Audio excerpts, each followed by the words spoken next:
Hello दोस्तों, अभी तक हमने पिछली क्लासों में पढ़ा कि रासायनिक समीकरण को संतुलित कैसे किया जाता है और उसके बाद पढ़ा कि जो रासायनिक अभिक्रियाएं हैं वो कितने प्रकार की होती है। संयोजन अभिक्रिया, वियोजन अभिक्रिया, विस्थापन अभिक्रिया और द्विविस्थापन अभिक्रिया। इन चार अभिक्रियाओं को पढ़कर और समीकरण को संतुलित कर कर आज हम एक टेस्ट लेते हैं। मैं बहुत सारी अभिक्रियाएं लिखूंगा, आप उन अभिक्रियाओं को पहले संतुलित करना, संतुलित करने के बाद पता लगाना कि वो अभिक्रिया किस प्रकार की है। फिर उसके बाद वापस वीडियो को चालू करके चेक करना कि आपने जो किया वो सही था या नहीं। तो इन अभिक्रियाओं को पहले खुद सोल्व करो, सोल्व करने के बाद मिला कर देखो। मैं स्टार्ट कर रहा हूँ। H2O2 H2, पहले समीकरण संतुलित करेंगे, बिल्कुल आसान। इधर हाइड्रोजन 2 है, इस साइड भी 2 है। ऑक्सीजन 2 दिखाई दे रहे हैं, यहाँ पर सिंगल ऑक्सीजन है। अब इस ऑक्सीजन को डबल करने के लिए 2 से गुणा करना पड़ेगा। ऑक्सीजन डबल हो चुकी है, लेकिन ऑक्सीजन के साथ साथ हाइड्रोजन की संख्या भी बढ़ेगी। हाइड्रोजन की संख्या को वापस बराबर करने के लिए इधर देखो 4 हाइड्रोजन दिखाई दे रहे हैं, इधर केवल 2 हाइड्रोजन है। मैं क्या करूं कि इधर भी 4 हाइड्रोजन हो जाए। सीधा सा जवाब होगा 2 हाइड्रोजन को 4 करने के लिए 2 से गुणा कर दो। जैसे ही 2 से गुणा करेंगे समीकरण संतुलित हो चुकी होगी। फिर अगली समीकरण संतुलित करके देखते हैं। मैग्नीशियम दोनों तरफ 1-1 है, कोई दिक्कत नहीं।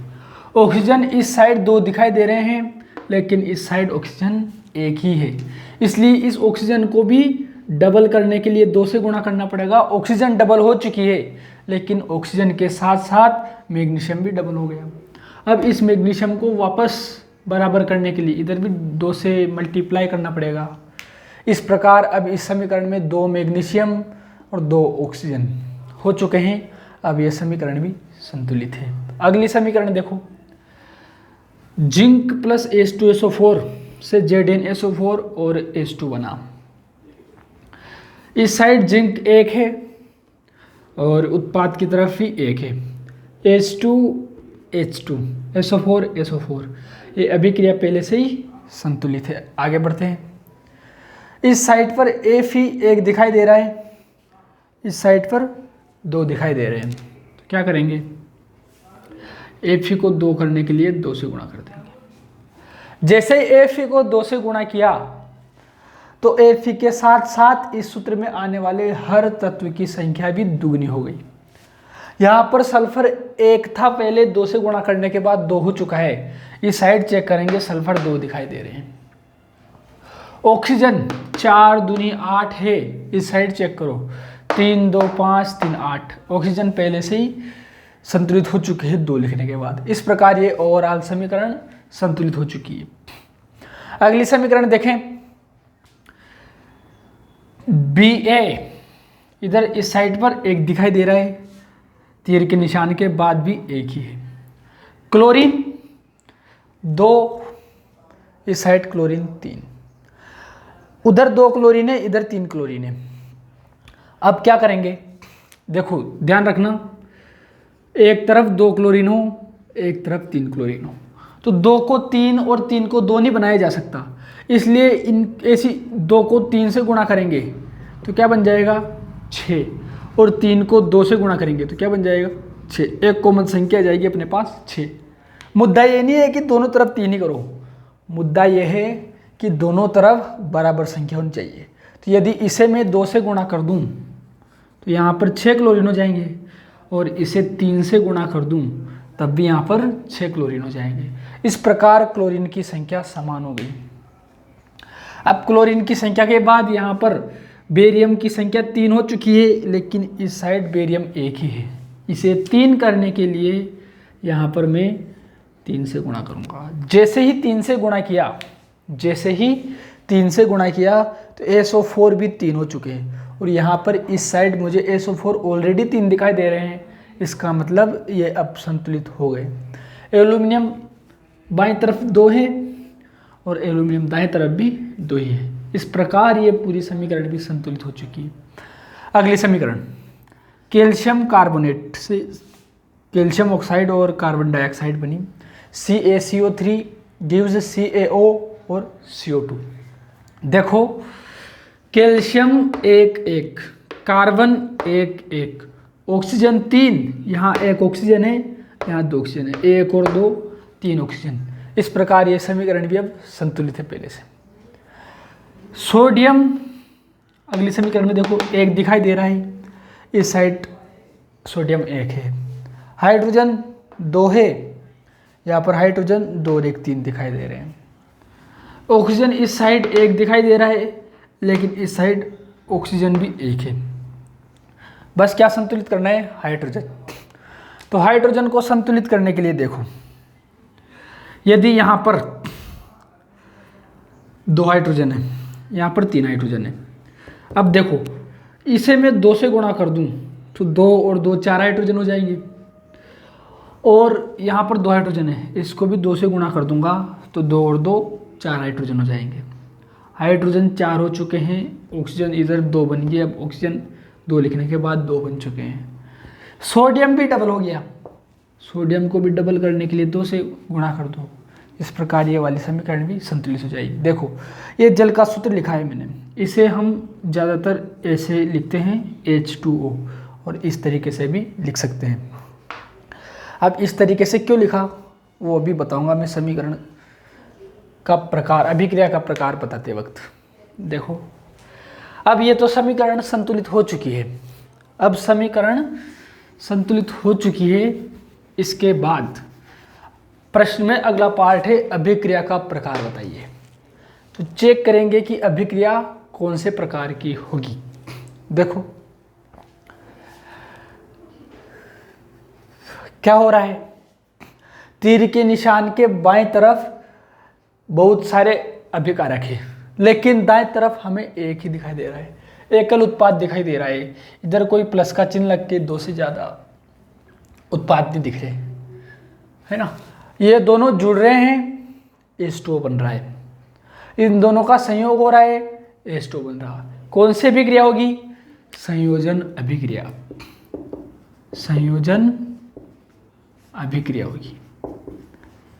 ठीक है, संयोजन अभिक्रिया पता चलिए। सेकंड देखो, सेकंड में भी कुछ ऐसा ही मामला दिखाई दे रहा है। MgO2 ये दोनों मिलकर जुड़कर MgO बना रहे हैं, तो ये समीकरण भी संयोजन अभिक्रिया का ही उदाहरण है, संयोजन अभिक्रिया।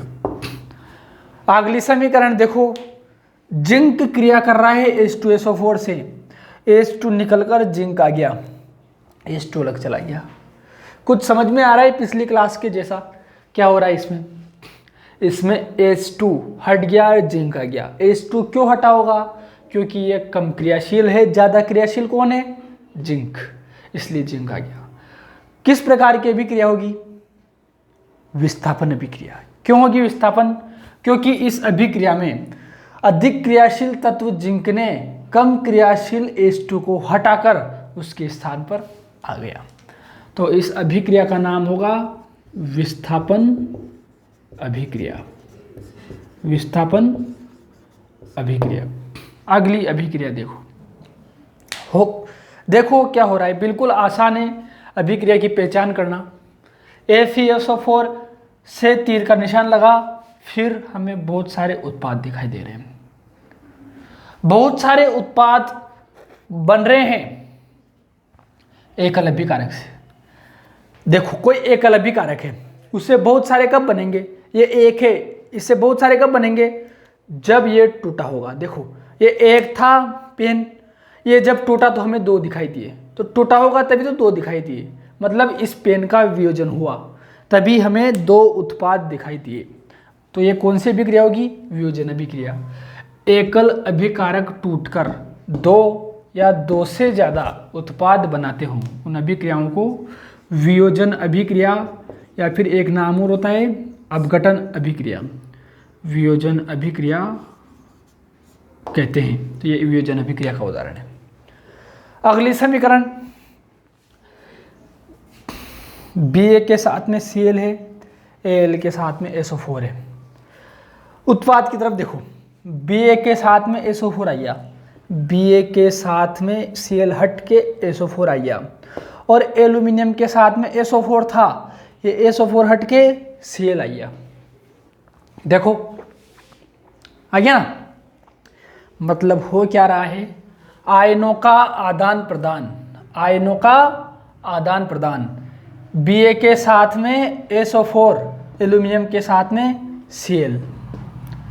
ऐसी अभिक्रियाएं जिनमें आयनों का आदान प्रदान होता है द्विविस्थापन अभिक्रिया कहलाती है।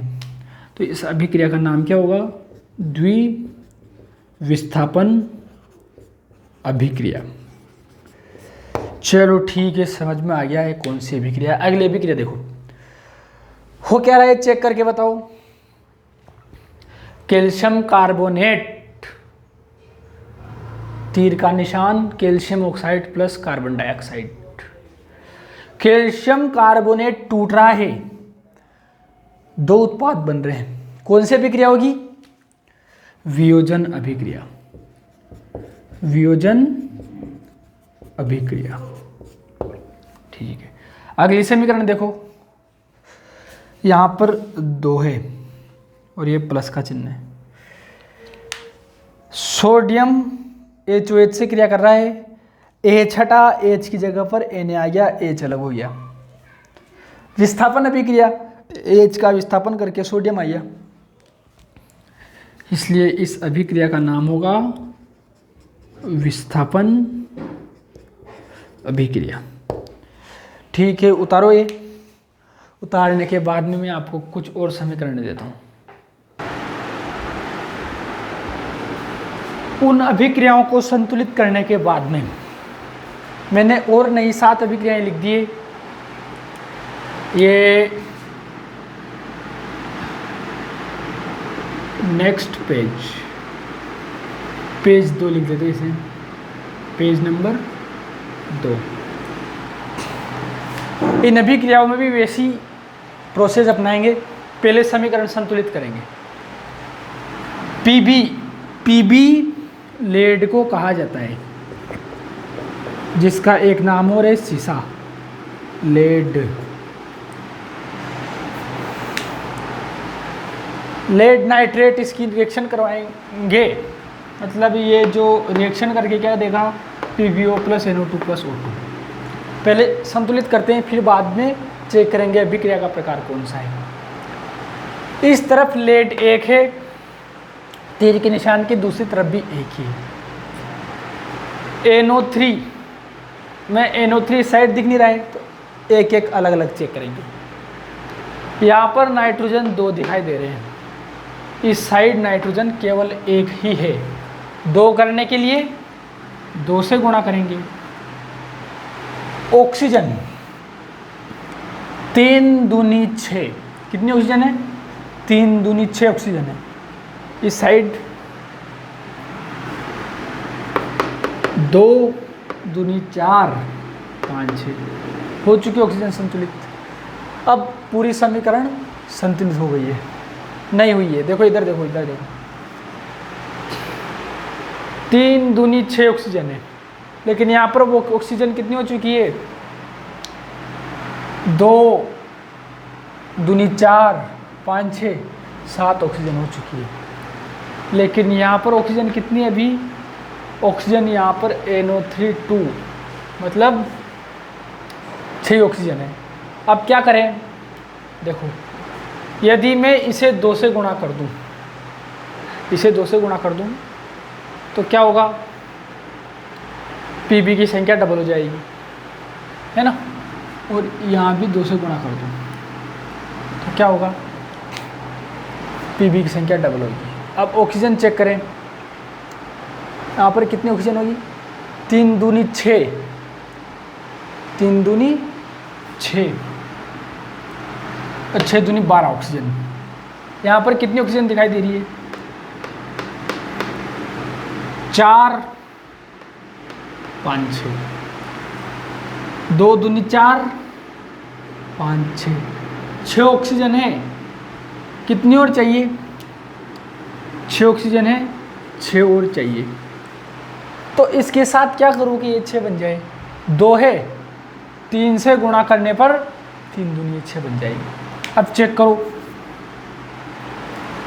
Pb दोनों तरफ 2 हो गए, नाइट्रोजन दोनों तरफ 2 हो गए, इस तरफ भी 2 है नाइट्रोजन और इस तरफ भी 2 हो चुके हैं। अब नाइट्रोजन 4 हो गए हैं, देखो 2 दूनी 4। अच्छा, तो इधर नाइट्रोजन को 4 करना है तो यहाँ पर 4 लिखना पड़ेगा, है ना। अब 4 नाइट्रोजन हो गई। ऑक्सीजन चेक करो, अब ऑक्सीजन कितनी हो गई इधर, इधर ऑक्सीजन कितनी है, 3 दूनी 6, 3 दूनी 6 और 6 दूनी 12। यहाँ ऑक्सीजन कितनी है, 2, 2 चौक 8, 8 2 10 और 12 करने के लिए 2 चाहिए ना। अब देखो समीकरण संतुलित हो गए। वापस चेक कर लो, Pb 2 है, इस साइड भी 2 है, नाइट्रोजन 2 दूनी 4, 4 नाइट्रोजन, ऑक्सीजन 3 दूनी 6, 6 और 2 3 दूनी 6 दूनी 12, यहाँ 12 ऑक्सीजन गिनो, 2 ऑक्सीजन ये, 2 चौक 8 ये, 8 2 10 और 2 12। इस प्रकार ये समीकरण संतुलित हो चुकी है। अगली समीकरण चेक करो,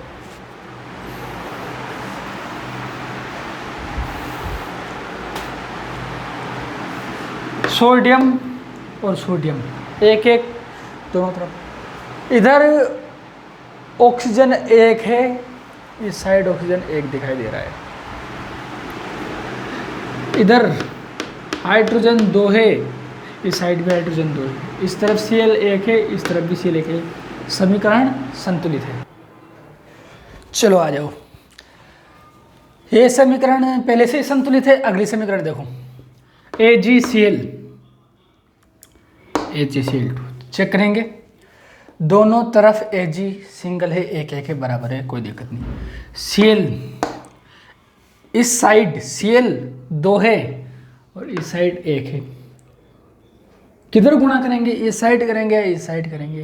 देखो यदि मैं इस साइड गुणा करूंगा ना, 2 से 3 से 4 से, तो ये जो ज़्यादा वो ज़्यादा होती जाएगी, न कि कम होगी, इसलिए जिस तरफ कम हो उस तरफ गुणा करूंगा। यहाँ पर Cl 1 है, इसे मैं जैसे ही 2 से गुणा करूंगा, Cl 2 हो चुकी, लेकिन Cl के साथ में Ag भी 2 हो गए। अब Ag को भी संतुलित करने के लिए यहाँ 2 से गुणा करना पड़ेगा। इस प्रकार Ag भी 2 हो गए और Cl भी 2 हो गए। ये समीकरण संतुलित हो चुकी। अगले समीकरण AgBr, Ag प्लस Br2।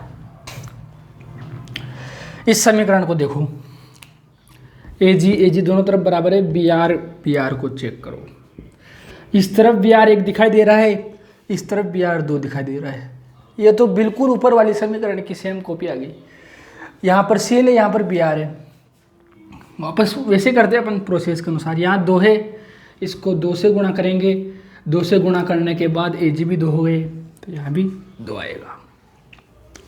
ये समीकरण भी संतुलित हो चुकी है। अगली 5वें नंबर की समीकरण, फेरस बाईं तरफ 1 है, दाएं तरफ कितने फेरस है, दाएं तरफ भी 1 ही है। बाईं तरफ कॉपर कितना है, बाईं तरफ 1 कॉपर दिखाई दे रहा है, दाएं तरफ भी 1 कॉपर दिखाई दे रहा है। SO4 बाएं तरफ सिंगल है, दाएं तरफ भी सिंगल है, मतलब कि ये समीकरण अब संतुलित है पहले से ही, इसे संतुलित करने की जरूरत नहीं। ये फेरस है, जिसे आयरन भी कहा जाता है। ये Ag है, इसे सिल्वर, मतलब जो चांदी होती है ना, चांदी का प्रतीक चिन्ह होता है Ag। और Pb का बता ही दिया मैंने, बाकी सब तो नॉर्मल है, जानते हो। कॉपर तांबा, ये संतुलित हो गई। अगली समीकरण देखो, इधर Fe2 दिखाई दे रहे हैं, कितने 2। दाएं तरफ चेक करो कितने Fe, सिंगल 1 Fe। क्या करना पड़ेगा, क्या करना पड़ेगा, इस साइड पर 2 है, इस साइड पर 1 है। यदि इसे 2 से गुणा कर दें तो इस साइड भी 2 Fe हो चुके हैं, Fe की संख्या दोनों तरफ बराबर हो गई। एल्यूमिनियम की संख्या चेक करो, एल्यूमिनियम इस साइड 1 है, इस साइड 2 है। अब इस साइड 1 है, इस साइड 2 है।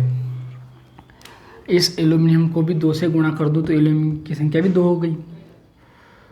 O2 मतलब O3 और O3 दोनों तरफ सेम है। यह समीकरण अब संतुलित हो चुकी है। अगली समीकरण देखो, FeHCl, FeCl2H2।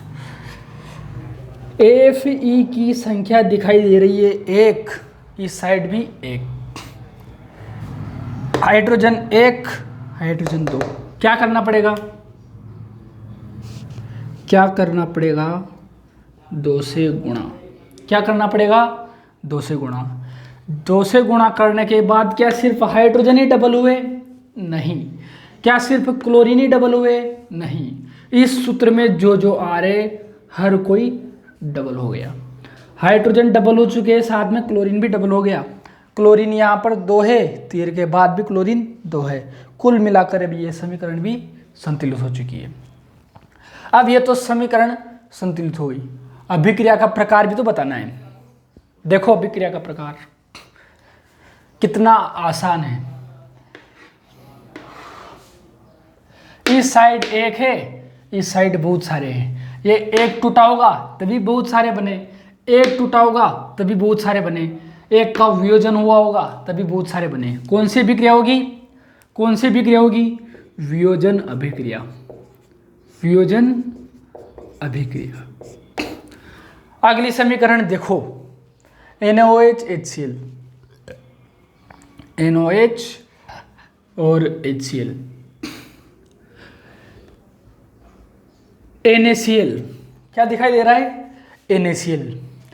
इस NaCl में इस Na के साथ में जो OH था, OH हटकर Cl आया, और इस H के पास में Cl था, Cl हटकर OH आया, Cl हटकर OH आया। Na के पास में OH हटकर Cl आया। मतलब ये जो आयन है OH और ये आयन है Cl, इनका आदान प्रदान हुआ, अदला बदली हुई। और ऐसी अभिक्रियाएं जिसमें आयनों का आदान प्रदान होता हो, कौन सी अभिक्रिया कहलाती है? कौन सी अभिक्रिया कहलाती है? द्विविस्थापन अभिक्रिया। तो इस अभिक्रिया का प्रकार कौन सा होगा? द्विविस्थापन अभिक्रिया। अगली अभिक्रिया देखो, AgCl। बताओ क्या हो रहा है? टूट रहा है। किस किस में? Ag और Cl में टूट रहा है। तो कौन सी अभिक्रिया होगी? टूट रहा है तो वियोजन अभिक्रिया होगी। वियोजन अभिक्रिया। ऊपर वाली वियोजन तो नीचे वाली भी वियोजन। ऊपर वाली समीकरण वियोजन तो नीचे वाली भी वियोजन, क्योंकि ये भी टूट ही रही है AgBr इन दोनों में। इसमें देखो FeCuSO4, SO4 के साथ में Cu था, SO4 के साथ में Cu था, Cu हटकर Fe आ गया, Cu हटकर Fe आ गया, ये Cu हटकर Fe आ गया। क्या हुआ? विस्थापन अभिक्रिया। विस्थापन अभिक्रिया। अगली अभिक्रिया देखो, Fe2O3 एल्यूमिनियम, Fe हटकर एल्यूमिनियम आ गया, Fe हटकर एल्यूमिनियम आ गया, Fe हटकर एल्यूमिनियम आ गया ना। कौन सी अभिक्रिया होगी? सर ऊपर वाली नीचे वाली एक जैसी है। विस्थापन अभिक्रिया। आगे देखो, FeHCl, FeCl2 से रिएक्शन होगी, ये हाइड्रोजन हटकर Fe आ जाएगा, हाइड्रोजन हट चुका है, Fe आ गया। अब देखो कौन सी अभिक्रिया बनी है अभी? अरे ये भी विस्थापन ही बन गई। विस्थापन अभिक्रिया। इस प्रकार ये जो 7 अभिक्रियाएं और है, इनको उतारो, फिर बाद में और अभिक्रिया लिखता हूं मैं। उतारो।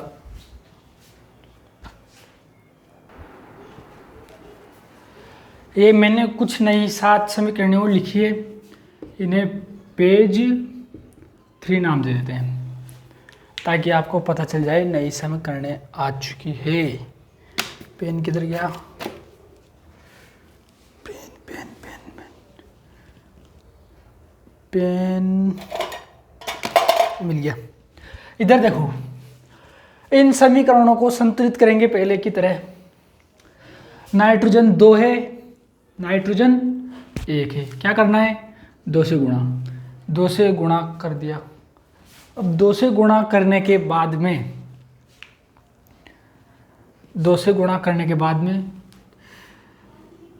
हाइड्रोजन चेक करो। 3 दूनी 6, यहाँ पर 2 ही है। क्या करना पड़ेगा? 3 से गुणा करते ही कि ये 6 हो जाएंगे।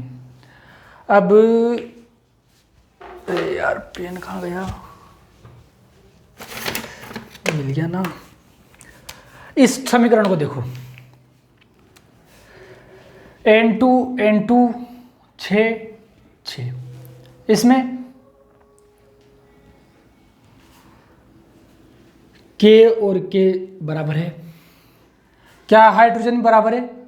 इधर 2 हाइड्रोजन है, इधर 2 और 1 3 हाइड्रोजन है, इधर 1 ऑक्सीजन है, इधर 1 ऑक्सीजन है, बराबर नहीं है। यदि मैं इसे 2 से गुणा कर दूं तो हाइड्रोजन 4 हो गए, लेकिन यहाँ पर 2 हाइड्रोजन है, इसलिए इसको 2 से गुणा करना पड़ेगा। हाइड्रोजन 2 हो चुके हैं, हाइड्रोजन 2 हो चुके हैं और 2 इधर, 4 हाइड्रोजन की संख्या बराबर। लेकिन क्या ऑक्सीजन की संख्या भी बराबर है? हाँ, ऑक्सीजन की संख्या भी बराबर है। क्या पोटेशियम की संख्या भी बराबर है? नहीं, पोटेशियम की संख्या बराबर नहीं है। एक तरफ 2 पोटेशियम है, एक तरफ 1 पोटेशियम है, इसलिए इसको भी 2 से गुणा करेंगे। इस तरीके से ये समीकरण संतुलित हो जाएगी। अगली समीकरण में देखो, HNO3, NO3 इस साइड 1 दिखाई दे रहा है, इस साइड कितने दिखाई दे रहे हैं? 2। क्या करना पड़ेगा? क्या मैं इसे 3 से गुणा करूंगा, 4 से करूंगा? एक गुणा ही नहीं करूंगा, नहीं, इसे 2 से गुणा करना पड़ेगा। जैसे ही 2 से गुणा करूंगा, NO3 संतुलित हो चुके हैं। ठीक है, अब OH चेक करो। इधर OH कितने हैं? 2। यहाँ पर OH 1 ही है, इसे भी 2 से गुणा कर देंगे, OH की संख्या भी डबल हो जाएगी। हाइड्रोजन चेक कर लो, हाइड्रोजन संतुलित हुए या नहीं हुए।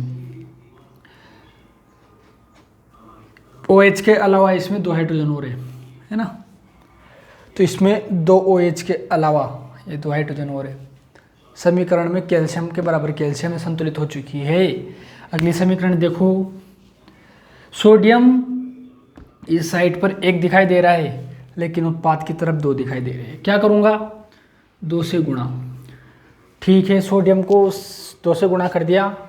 अब देखो मेरी बात सुनो, ये जो HOH है इसको H2O के रूप में भी लिखा जा सकता है। H2O के रूप में लिखा मतलब अभी भी ये HOH ही है, इसमें कोई परेशानी वाली बात नहीं है, दोनों तरीके से लिख सकते हैं।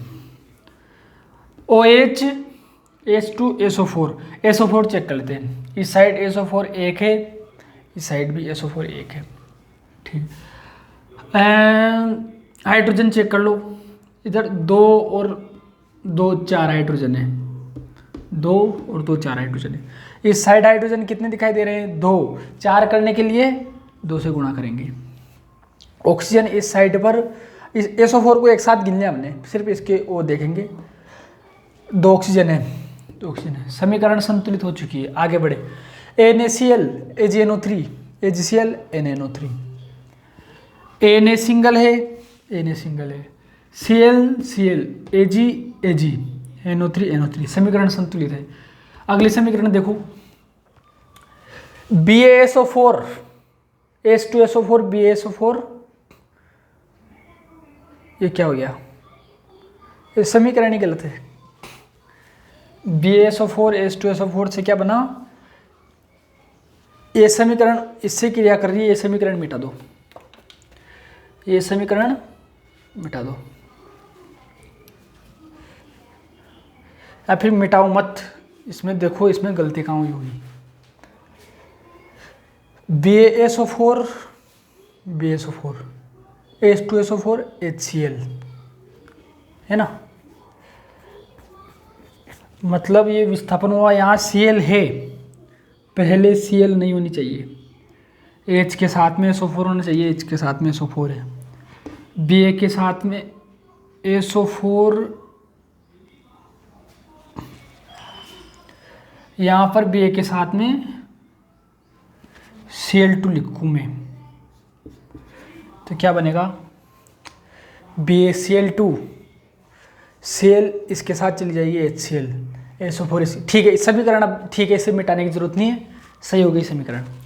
अब इसे संतुलित करेंगे, Ba और Ba एक है, Cl2 इस साइड पर 2 हैं, यहाँ पर एक ही Cl है, इसको 2 से गुणा करेंगे, 2 से गुणा करने के बाद ये Cl 2 हो चुके हैं, ठीक है।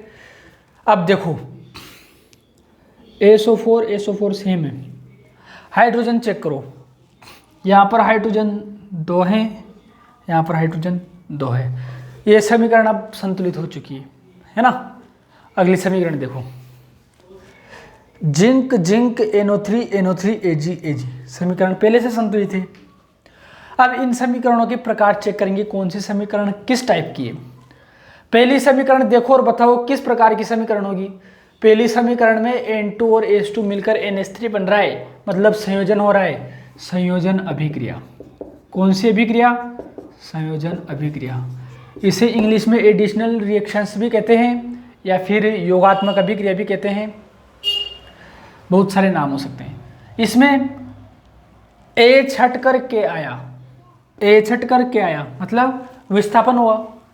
कौन सी अभिक्रिया है, विस्थापन अभिक्रिया। अगली समीकरण देखो, कैल्शियम के साथ में हाइड्रोक्साइड ग्रुप था, कैल्शियम के साथ में हाइड्रोक्साइड ग्रुप था, हाइड्रोक्साइड ग्रुप हटकर कौन सा ग्रुप आया, NO3, और हाइड्रोजन के पास में NO3 था, NO3 हटकर OH आया, इसका भी विस्थापन हुआ, इसका भी विस्थापन हुआ। जब 2 आयनों का विस्थापन हो, 2 आयनों की अदला बदली हो, तो अभिक्रिया कौन सी अभिक्रिया कहलाती है, द्विविस्थापन अभिक्रिया। कौन सी अभिक्रिया, द्विविस्थापन अभिक्रिया। द्विविस्थापन अभिक्रिया की पहचान क्या होगी, द्विविस्थापन अभिक्रिया की पहचान होगी कि उसमें दोनों कॉम्प्लेक्स कंपाउंड होंगे, मतलब ये सिंगल नहीं होगा के की तरह, इधर भी पूरा एक यौगिक होगा जिसमें ऋणायन धनायन होंगे, इधर भी एक पूरा यौगिक होगा जिसमें ऋणायन और धनायन होंगे, जिस तरह से इसमें दिखाई दे रहा है। देखो Na के साथ में OH है, H2 के साथ में SO4 है, ये केवल और केवल कौन सी अभिक्रिया होगी, द्विविस्थापन अभिक्रिया। मैंने डायरेक्ट लिख दिया यहाँ पर द्विविस्थापन अभिक्रिया। अब चेक भी कर लेता हूँ द्विविस्थापन है या नहीं है। ये OH हटा SO4 आया, देखो OH हट के SO4 आया, OH हट के कहाँ गया होगा, जहाँ SO4 था, H के पास में OH आया, H2O बन गया, देखो। इसलिए कौन सी अभिक्रिया है, द्विविस्थापन अभिक्रिया। अगली अभिक्रिया देखो, NaCl AgNO3, Na के साथ में इसमें भी वही टाइप, देखो ऋणायन धनायन ऋणायन धनायन, कौन सी अभिक्रिया होगी, द्विविस्थापन अभिक्रिया। सारी द्विविस्थापन अभिक्रियाओं के उदाहरण क्या है, द्विविस्थापन अभिक्रिया। चेक कर लो, Na के साथ में Cl था, Cl हट के NO3 आ गया, और Ag के साथ में NO3 था, NO3 हट के Cl आ गया, AgCl। इस प्रकार ये समीकरण संतुलित हो चुकी। देखो AgCl2 ही लिखा है, ना कि मतलब AgCl ही लिखा है, ना कि AgCl2, है ना। यहाँ पर BaSO4 लिखा है, यहाँ पर Ca में चाहता तो CaNO3 भी तो लिख सकता था, यहाँ कोष्टक में 2 लगाने की जरूरत क्या थी। तो ये जो सारी बातें हैं, ये बातें हम पिछली क्लासों में कर चुके हैं कि कैसे सूत्र बनता है ना। तो अगर किसी को इसमें तकलीफ आ रही है तो जाके उन शुरुआत के लगभग 2 या 3 वीडियो हैं, उनको अच्छी तरह से देखें।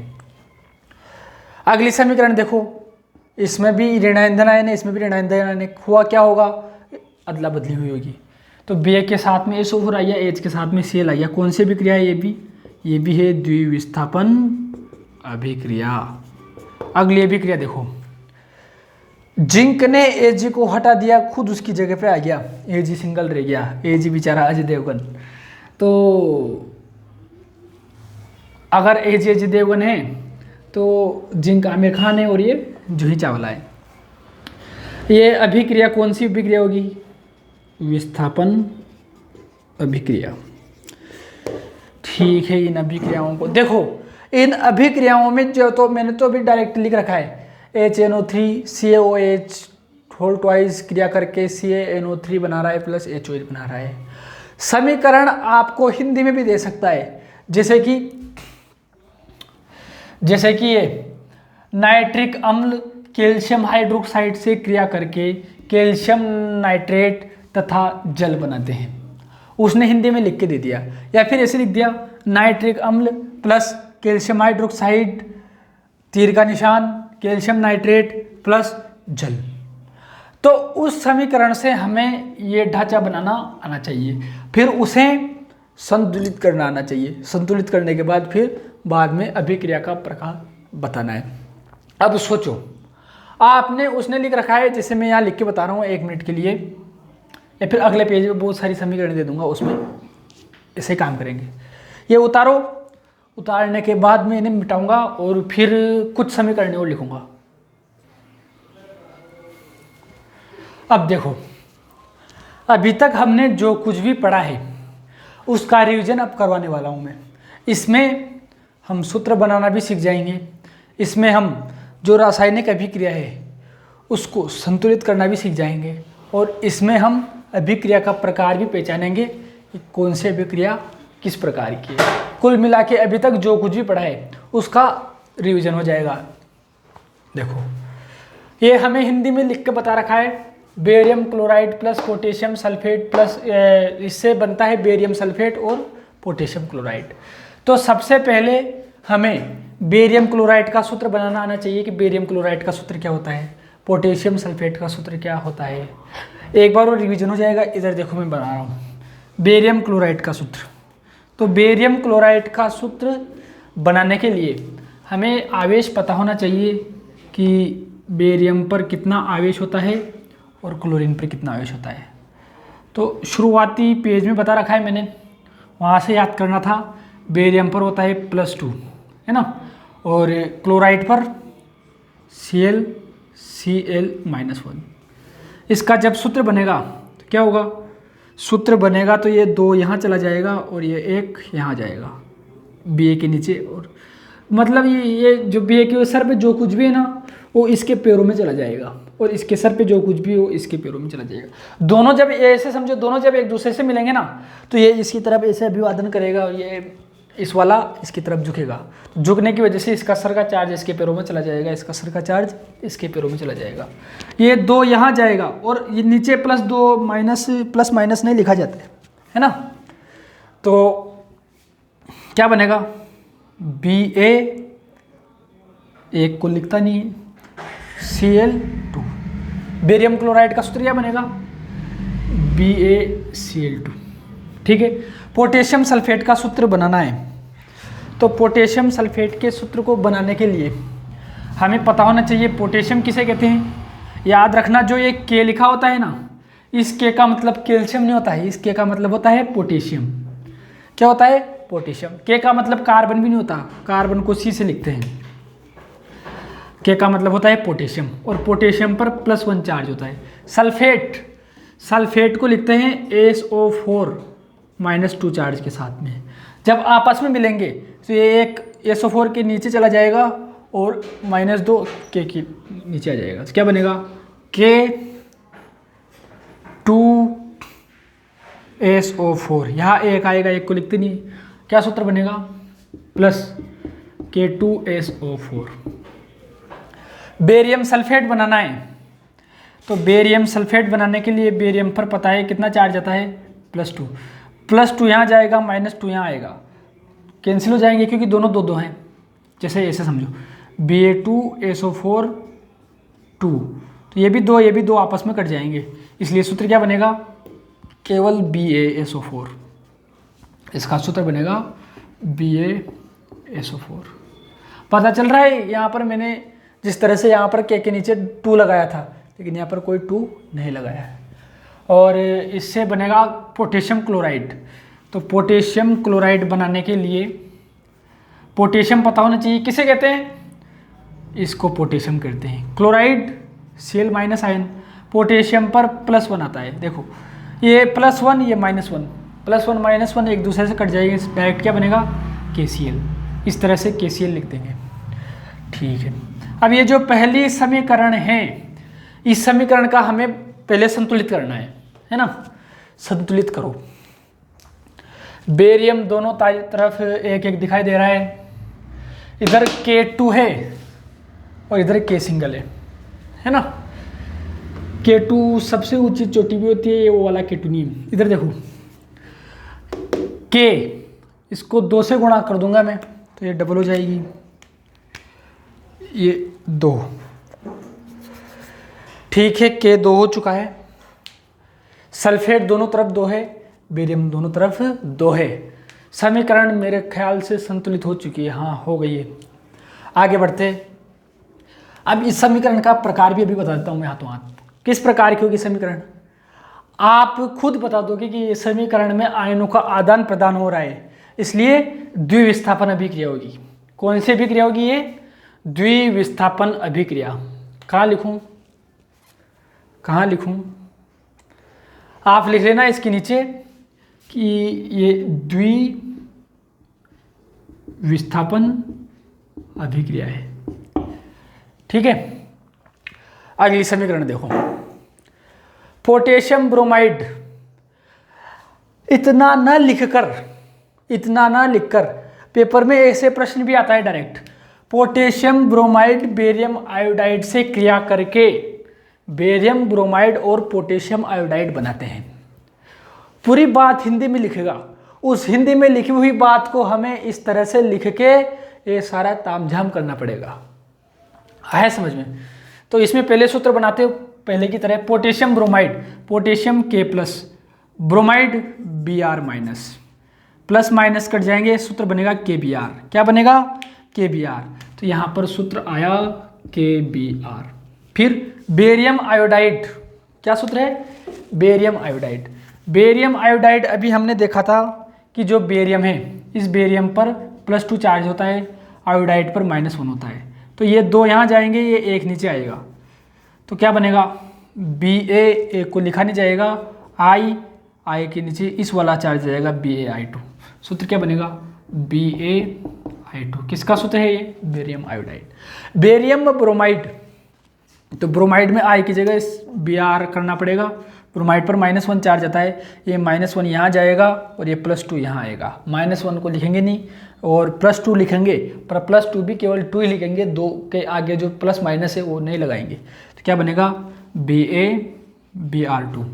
सूत्र बना BaBr2। ठीक है, अब पोटेशियम आयोडाइड।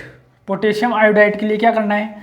पोटेशियम का सूत्र होता है K, आयोडाइड का सूत्र होता है -1 और इसका +1। क्या होगा? क्या होगा? प्लस माइनस एक दूसरे से कट जाएंगे, डायरेक्ट क्या बनेगा? KI। क्या बनेगा? KI, पोटेशियम आयोडाइड का सूत्र। इसे संतुलित करो। संतुलित करने के लिए इस तरफ K1 है, इस तरफ K1 है, K संतुलित है ना। यहाँ पर देखो Ba संतुलित है, I2 यहाँ पर I1 है, I2 यहाँ पर I1 है। इसको 2 करने के लिए 2 से गुणा करने पड़ेगा। I2 हो चुका है, लेकिन I के साथ में क्या पोटेशियम भी डबल हो गया? पोटेशियम डबल हो गया तो इधर भी 2 से गुणा करना पड़ेगा। पोटेशियम डबल करने के बाद में क्या Br डबल हो गया? इस तरफ Br पहले से डबल है, I2 Br2 Bab है ना। समीकरण संतुलित हो चुकी है। क्या इसका प्रकार मुझे बताने की जरूरत है? नहीं, स्पष्ट पता चल रहा है। आयनों का आदान प्रदान हुआ है, इसलिए इस अभिक्रिया का नाम भी ये होगा, द्विविस्थापन अभिक्रिया।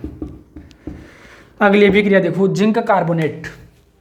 जिंक कार्बोनेट, तो जिंक कार्बोनेट का जो जिंक है, इसके ऊपर आवेश बताया था मैंने, +2 होता है, कार्बोनेट कहते हैं।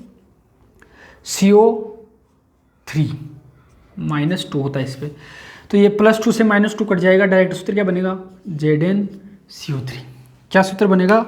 ZnCO3। तो यहाँ पर लिखूंगा मैं ZnCO3।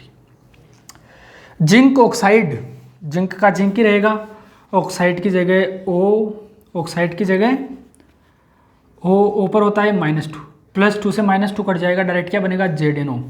तो यहाँ पर लिखा जाएगा ZnO।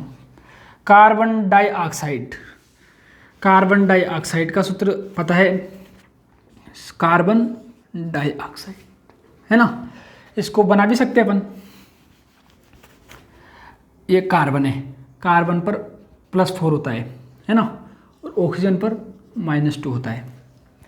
ये +4 यहाँ जाएगा, O -2 नीचे आएगा, तो क्या बनेगा C2O4।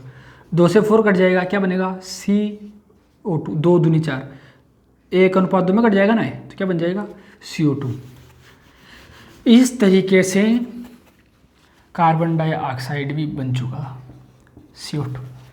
अब देखो क्या हो रहा है,